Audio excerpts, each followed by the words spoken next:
had in Arkansas that was really fun. His name is James Reed. He lives in Arkansas. And I learned he's Mormon. Apparently they don't drink. I'm from New York, so I didn't really know that. We only have Jews in New York. But I did text James. Let's see if he responds. I did text him and say, James, are you secretly drunk? Because I think he's very happy today. So congratulations to USA Truck, to James Reed, to everybody over there at USA Truck. I have a lot of friends. I love them to pieces. So I hope they're all celebrating, having a good Friday. I think maybe, who knows? Maybe some of them are crying. All right, let's get started with our amazing episode. Wait, before we get started, I have to tell you about something. I always have news for you because this is my baby, right? CarrierSure. It's a way that you can scale your business, CarrierSure.com. That's my company that I have developed and grown and raised, and now everyone is using it. Not everyone, is just an overstatement. But you can go on and get your free trial. But I want to tell you something very, very special about CarrierSure today, which is starting Monday, you will see a Project 44 visibility score right there on my platform. It is going to be big, bold, and beautiful, and it'll tell you how the carrier is doing with visibility when they opt into Project 44. It'll be built into the score. It'll be wonderful. Go get your new trial. Go figure it out. Email me if you want a promo code. Become a customer and enjoy my beautiful product. Okay, let's get started. Speaking of technology, startups, all that jazz, we have a new guest for you. I saw him on Put That Coffee Down with Kevin Hill, who is amazing. Also, he tends to run from me at conferences because I embarrass him. But we are going to welcome from Zuum, not Z-O-O-M, by the way, Z-U-U-M, Mustafa. Can we welcome our guest, Boiler Room Boys, or are you all enjoying your whiskey and drunk already? No, they're quick today. Hi, how are you? I'm good. How are you? I'm doing well. I'm so happy to have you. Tell me something. Why did you brave coming on to MadGaines? You went on Put That Coffee Down. You did a great job with Kevin Hill. I saw you at the event. Everything's going well. And then you decided to risk it and come on my show. Why would you do that to yourself? Well, I'm a little crazy, as maybe you've heard. And 6 years ago, when I founded Zuum, I put these like giant words in the small office I had back then on the wall, and it said, "Seek the pain." Ooh, I Pain like that. We grow. You want to know why I like that? Well, first of all, as your lawyer, I would not like that because I know there's some dumbasses that would like take that literally instead of what I think you mean, which is if you're comfortable, you're not challenging yourself, you're not growing. I'm assuming that's where you're going with this. But if you mean something else and you mean something more like masochistic, like I do also want to hear about that too. So I'm waiting. I'll say it a different way. Pressure creates diamonds. Oh, listen to you. How many more of those do you have? And do you start meetings saying that? Pain is temporary. To quit is forever. I could do this all day. Oh my God, I love it. Can you sprinkle it throughout the show? Like just keep sprinkling it. And also, does anybody get really pissed at you when they come to you and they're like, listen, boss, I wasn't able to meet my numbers. And I lost a couple customers and I'm having a very sad day.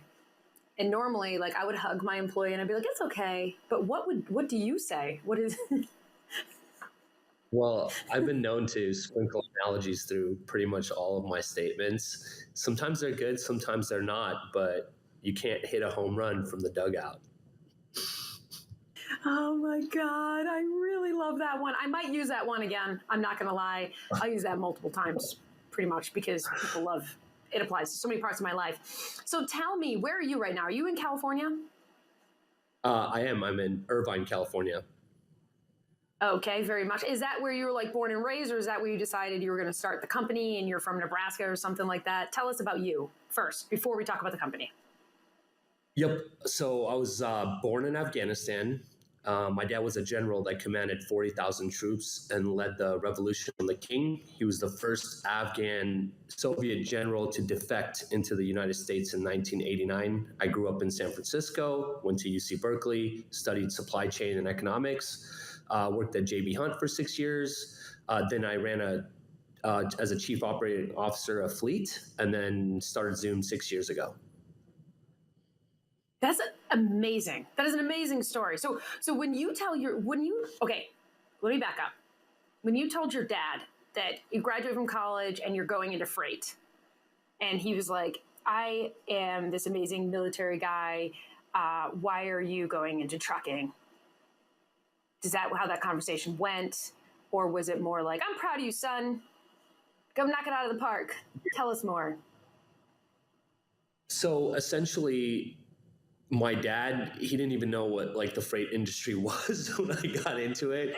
It really resonated into year 3 when he came and visited me in Irvine. And at that point, our company was like 70 people. And he walked in, he's like, all right, I'm proud of you. He's like, but you still didn't do a revolution yet. So that's why it's really important for me to.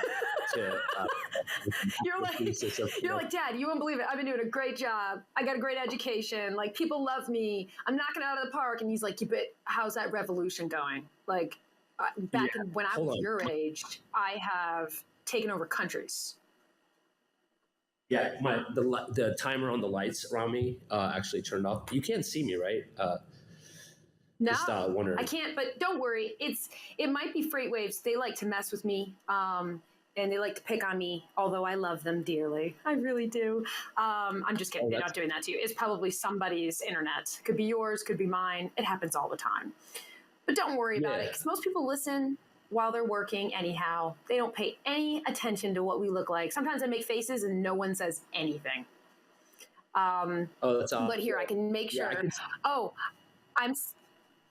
I'm sorry. I would like to update everyone that the FreightWaves production team, aka the Boiler Room Boys, they have told me that they prefer bourbon, and so I'm sorry it wasn't whiskey.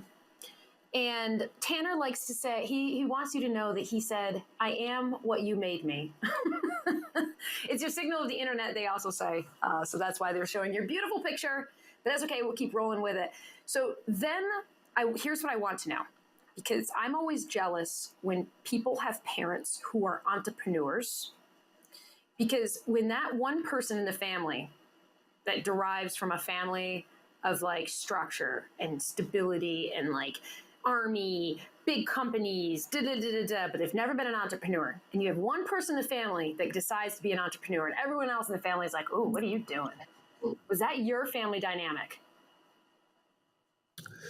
No, my family, the way we kind of like grew up, I have 3 sisters and no brothers. And we always said like, I love each other. And keep in mind, like when I was 5, we're going from country to country. And my sisters were really smart as well, but it wasn't ever in that competitive nature at all. I don't know. It's just our family. Just imagine like saying "I love you" to my sisters when I'm like 18 years old. How many families does that happen in? On a daily basis. It doesn't. I try to get my brothers to tell me I love. Like I'm like, I love you, Corey, and he's like, and he runs away from me. I'm like, motherfucker, I'm gonna be dead soon, and you're gonna wish you told me I love you. I would just like to say that. But you got me on a. Whenever you mention brothers, I go on a tangent. I love that about your family. So when you started your own business, they were like, go do it. We got your back. Like, we got you. We won't make fun of you at Thanksgiving. They didn't really understand it, but they always knew like I had a spark in me. So they knew I was going to be successful when it culminated when they all came and visited the first startup office. They're pretty proud. Yeah. They loved it. So tell me, where did this business start and why? Because the reason why you're on the show, well, not only because I met you at FreightWaves, I liked your energy, and I saw you on Kevin Hill's show. And then I was like, I'm just going to duplicate Kevin's life because he has a great life and a great show.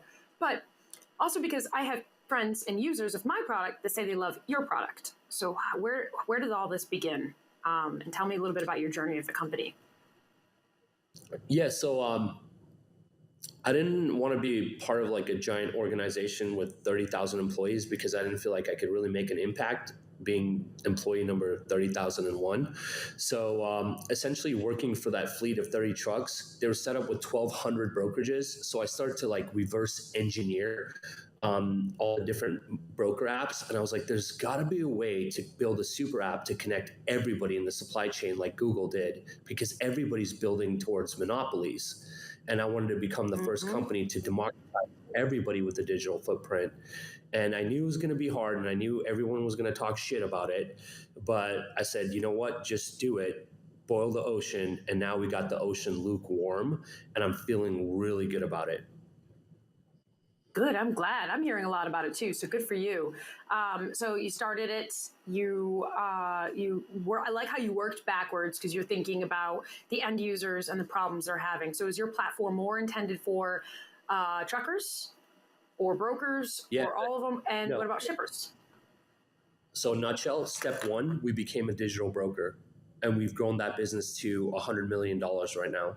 Step two, it was turn shippers, truckers, and freight brokers into their own digital player with a marketplace, with a digital price and a digital capacity footprint. Now we're walking towards our third play, which is to connect all these marketplaces into a super marketplace and connect the small drivers and illuminate the dark capacity that nobody can do as a monopoly. I love that. Is this all full truckload, or is this also LTL in all modes, or We started as specializing full in one segment truckload. of the area? Mm-hmm. We started as full truckload, and now we've actually dabbled into LTL. One of our large investors is Estes, which is the largest privately held LTL company with 10,000 trucks. You know what's funny that you like? Okay, so when I started the company, all these companies that are startups, they don't build off Google product market fit from Silicon Valley the way you're supposed to build a startup that build multi-billion-dollar companies. They have an idea and then they go build it in waterfall. We use the Google ideation method, which started from a minimal viable product based on user research, and then we kept making it more robust over the years. The only way I freaking knew that was my best friend at the time, who was with us in the first 3 years. He had built a marketplace for bottle service, and it failed, and he came into our company and taught us that method from Google. All right, hold on. So you're saying that you started by building the MVP, then you let people use the MVP and the minimum viable product, and then and went that route versus what is the other way to do it? So a lot of people, what they do is like, oh, I worked at this company, I have this idea, I'm going to go hire a bunch of tech developers and raise money, and then without going to the minimal viable product, they build a bigger product. Like I see at the last convention we're at, I saw somebody build like a trucking app, and it was so robust, and like he didn't have a lot of traction after spending like $10 million to build it out, and I'm like, I wonder why. Holy shit. Okay, so interesting you say this, because when I decided I wanted to build my product, I'm a lawyer, and I knew what the problems were. I knew who the players were that wanted the solution. I had to do a ton of research to even figure out how to do this. And I hired the developers, I hired the design teams, and everything. But that's the way I went, was the MVP way. Because I, did the Y Combinator. So you guys, if you were wondering what he's doing and you want to do a tech startup, because in my opinion, the way he's describing is the way that everybody who's like grown a really big successful tech company is doing it. They build that minimum viable product, then they get beta users, and then they figure out, all right, we release it to the public, and then we go get investment. I think that's what you're saying. You're saying like you step stoning it working out. You don't just sit there and build this fucking $10 million product you've never released to the public, and it's big and beautiful, but it doesn't even solve the problem because nobody's using it. I'm assuming that's what you're saying, right? Yeah, 99% of all the applications in our industry in this giant revolution have been built off waterfall, not agile product market fit. And it's freaking risky. And 2 out of 10 will succeed, but 8 out of 10 will fail because it'll be too clunky. And also, you're supposed to market as you build a minimal viable product, because they say fail and fail fast. People are building for a long time and then failing slow and big. Where have you been my last year, 2 years of my life is all I have to say. This is so important to me in my world right now that you're talking about this, but I've always wondered that when I see people pitch their products, like anybody who hasn't been to a FreightWaves conference, they're the best conferences in the industry. And Mustafa and I were just at one of them. And a lot of people get up and they pitch a product and they pitch their technology. And what happens is they may be pitching an idea and they're doing the opposite of what he's saying that you need to do and what Silicon Valley and major investors and Google and everybody else says you need to do, which is the MVP route. And it's interesting to see how many of these companies fail. And I've always wondered why, and you've just illuminated exactly that. But I was listening to this podcast recently, and the CEO of LinkedIn had said, if you don't release your product to the public, and while you release it, you are also embarrassed. You have waited too long, and there's a high chance you're going to fail. When you release your product, you should be embarrassed a little bit, maybe a lot. And he talked about how if you wait too long, or if you continue to develop and develop and develop, and you're not getting paying people, and you're not getting the feedback, and you're not getting the use, you have a higher and higher chance of failing. And for those of you who want to be like Mustafa, and you want to start your own company and do exactly what he did, listen to what he's saying, because it's terrifying when you're about to release a product and it's at its minimum viable product. It's terrifying. So tell me about when you released your product. Because you had some pretty big companies behind you originally, or you built it and then went and got the pretty big companies? We have essentially 2 large business models, and one of them has 3. So we have 4 business models. And I failed in my own theory in the beginning, and I built the digital freight brokerage really good. And I got lucky because it actually ended up being good. But we took too long to go to market on it in the first place. And then now on the software side, we've learned to release it quicker. So we released our first beta platform, I would say 6 months after we started building 6 years ago. And it was not that great, but you know, you like those little sayings. So to fail is to succeed. I like that saying, because I think about that all the time. I'm like, don't be worried about failing, because every time I failed in my life or things have gone really, really bad, it's also been the best experience of my life. Worst experience, but I wouldn't change it. It's also been the best experience. So I love that you're saying that. So tell me why your users love your product so much, because I'm learning so much about TMS companies now that my product is integrating with lots of different ones, and users will complain about these things. They complain about clunkiness, lack of integration, and just not having the features that they need for their business, and poor service. I hear all those 4 things the most. What do you hear, and what makes you guys different? Yeah, you can add to that list is like a clunky onboarding approach. So people want to know what you have, what value it brings, what ROI it generates, how much it costs, and how fast you can implement it. Those 5 pillars. But essentially, our product is successful. The number one reason is because we followed product market fit.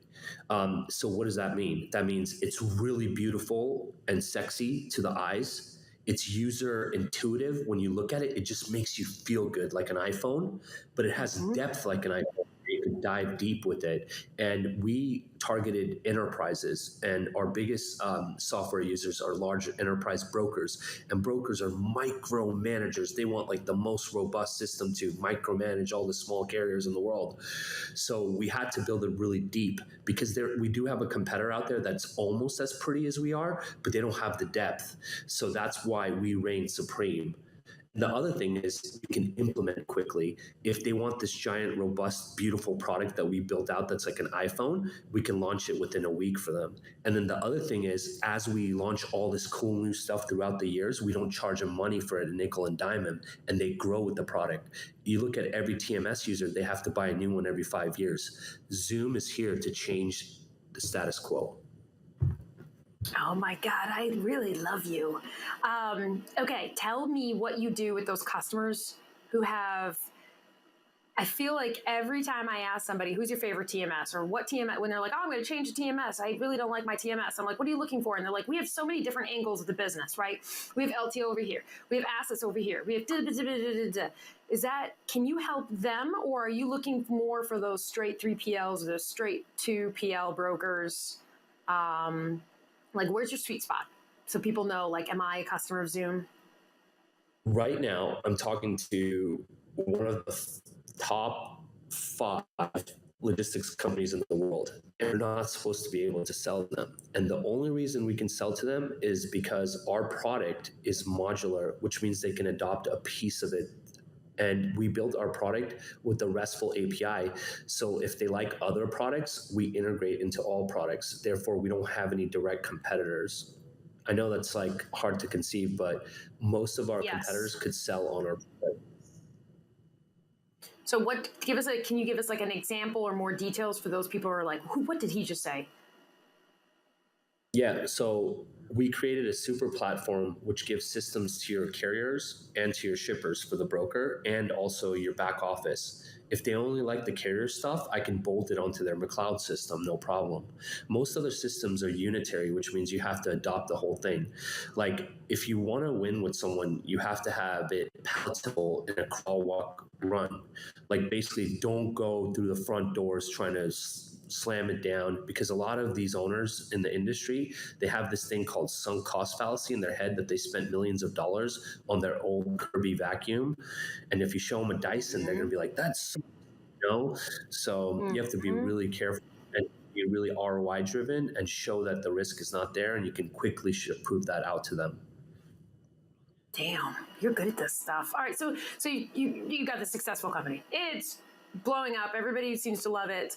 What are you doing in your personal? Tell us something about your personal life, something that you're doing in your free time, not related to freight. I know we all live and breathe freight, but tell us a little bit more.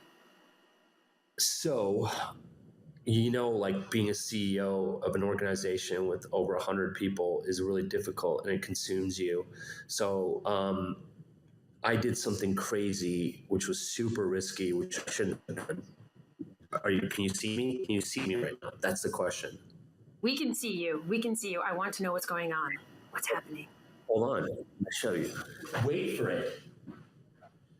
Don't boiler room boys. Don't take him away. Let's see what happens. We're all waiting. If you come back naked, that's it for us. Oh, that's adorable. Stop it. That's ridiculous. This is Montana. Montana. He's 17 weeks old. He's going to be big. He's only 26 pounds. He's going to be 99. But then what I realized is, dude, I travel all the time. So he is a service dog, but it's really made my life a lot more difficult. But at the same time, it's made me humble, and he gives me therapy because now instead I've learned to take care of something else, Oh my God, that's adorable. Stop it. Oh man. All right, fine. I brought you on to pick on you, get some good juicy stuff out of you, and now we all just fall in love with you. Do you bring Montana into meetings? Does Montana close deals for you? He does. He's in the DNA of Zuum. Did you see all the good stuff, by the way? See all the good stuff today. There's how everybody's talking about. Yeah, did you see how everybody's talking about the end of freight, the end of the world, the recession, cash is king, God. No more investors in startups. I've been saying on my LinkedIn, all that's bullshit. And today, stock market, depending on which market you look at, climbed up 2 to 5%. The guy Powell from the Fed Reserve, he went on and he said, "Hey, I'm going to try to slow roll this recession and try to do a soft landing," which I've been known that's coming. The banks rallied. FedEx invested in Forecast. USA Truck is getting bought. We haven't even hit the peak investing. Our industry is so freaking safe. Even Bitcoin went up $1,000 in the last few days. So, here's one. Home buying increased 11% in May. What happened? Unbelievable. Yeah, what did happen? I would love to say. I'm just rolling my eyes with all this anyhow. I'm like, nothing's stopping me. I'm like you. Get out of my way. I'm going to keep growing. I'm going to keep knocking it out of the park. Yeah, everybody thinks like China. Yeah, everybody's going to think that China's destroyed the land of opportunity. Good freaking luck. USA for life. We got this. You guys, that was a perfect ending to this show. You know how to find him. He's on LinkedIn. He's the CEO of Zuum. It's Mustafa and Montana. We love you guys both, and best of luck to you. FreightWaves is the #1 source for transportation and logistics news. FreightWaves.com provides you with in-depth news coverage, data, and insights from the leading industry journalists and market experts. On FreightWaves.com, you can also watch the only streaming TV network dedicated to freight. FreightWaves TV provides you with coverage you won't find anywhere else. However you like your news delivered, check us out online or on the FreightWaves app.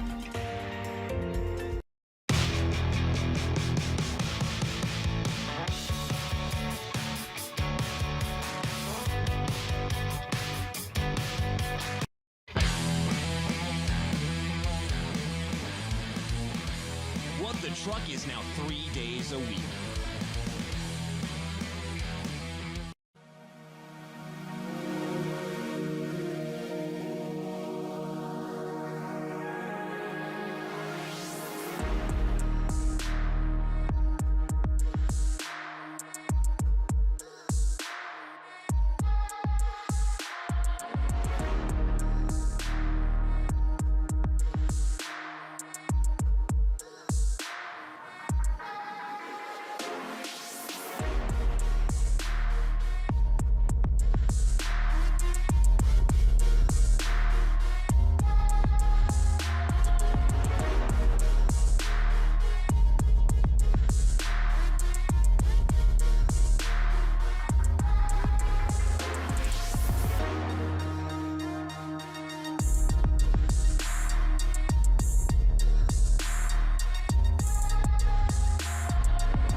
FreightWaves is the #1 source for transportation and logistics news.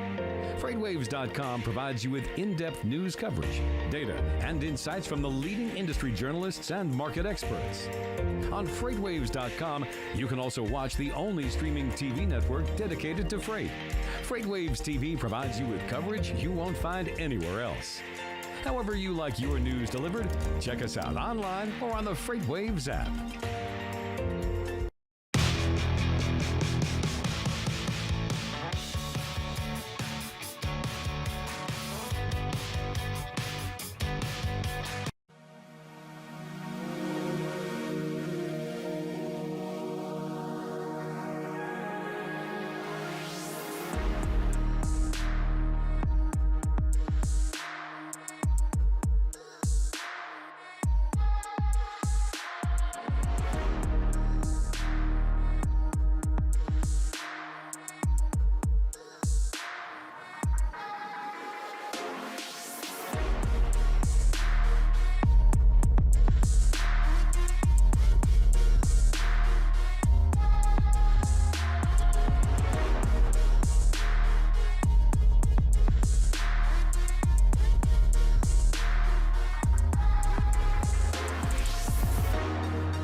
What the Truck is now 3 days a week.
the truck is now 3 days a week. FreightWaves is the #1 source for transportation and logistics news. FreightWaves.com provides you with in-depth news coverage, data, and insights from the leading industry journalists and market experts. On FreightWaves.com, you can also watch the only streaming TV network dedicated to freight. FreightWaves TV provides you with coverage you won't find anywhere else. However you like your news delivered, check us out online or on the FreightWaves app.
FreightWaves is the #1 source for transportation and logistics news.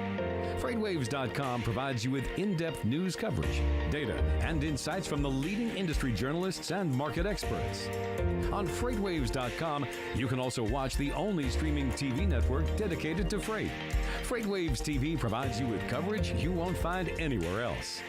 However you like your news delivered, check us out online or on the FreightWaves app.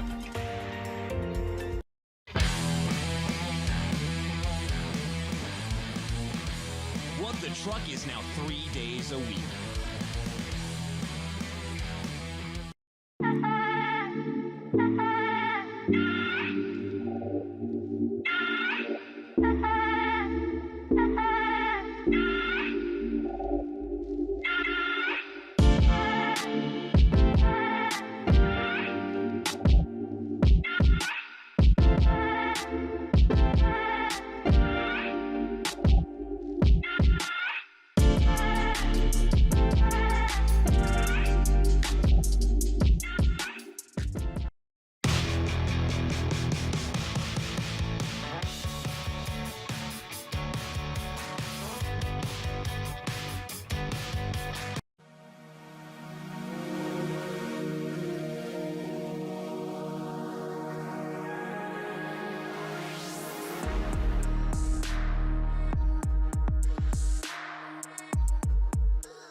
truck is now 3 days a week. FreightWaves is the #1 source for transportation and logistics news. FreightWaves.com provides you with in-depth news coverage, data, and insights from the leading industry journalists and market experts. On FreightWaves.com, you can also watch the only streaming TV network dedicated to freight. FreightWaves TV provides you with coverage you won't find anywhere else. However you like your news delivered, check us out online or on the FreightWaves app.